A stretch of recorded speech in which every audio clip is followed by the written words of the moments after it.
پاکستاني وزیر ومنله چې د امریکا غلامان دي. وایي چې ایران سره تجارت کوو، امریکا را باندې بندیزونه لګوي.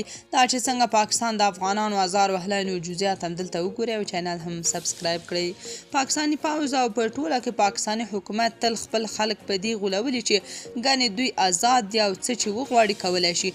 حقیقت کې بیا دومره کمزوری غلام حکومت او پوځ دی چې نور خو لا څه چې امریکا وغواړي د دوی لومړی وزیر هم ګوښه کولی شي، لکه څنګه چې عمران خان یې کور ته او بیا زندان ته ولېږلو. دا همغه پاکستان دی چې هند سره د دښمنۍ دعوې کوي، خو آزاد تجارت یې روان دی، مګر افغانانو باندې بیا لارې بندوي. تازه خبر دا دی چې د پاکستان دفاع وزیر خواجه اسف انډیپینډنټ اردو سره مرکه کې ویلي د امریکا د فشار له وجې دوی نشي کولی له ایران سره د ګازو نه لیکه وغځوي، ځکه که دوی دا کار وکړي نو امریکا به ورباندې بندیزونه ولګوي. په ورته مهال نوموړي زیاته کړې هند او ځینې نور هیوادونه هم له ایران سره تجارت کوي، خو پر هغوی بندیزونه نه لګول کیږي او پر موږ لګول شوي دي.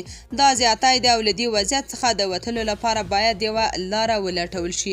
هاخوا بیا ایران خبرداری ورکړی چې که پاکستان په خپل وخت د دې نلیکې چارې بشپړې نه کړي نو له شوي تړون څخه د سرغړونې له وجې به پاریس کې میشت نړیوال منځګړي عدالت ته شکایت وکړي او په پاکستان به جریمه ولګوي او ایران چې په دې پروژه څومره مصرف کړی پاکستان به یې پرې کوي. د ایران د لوري پر پاکستان د ګازو پلورلو دغه تړون په اړه بحث له 1990 کلونو پیل شوی او د 2009 په جون کې تړون لاسلیک کړ چې تر 2014 به چارې بشپړېږي او تر 25 کلونو پورې به ایران پر پاکستان خپل ګاز پلوري، خو د امریکا د بندیزونو له وجې ایران پلورلی او پاکستان اخیستلی نشي.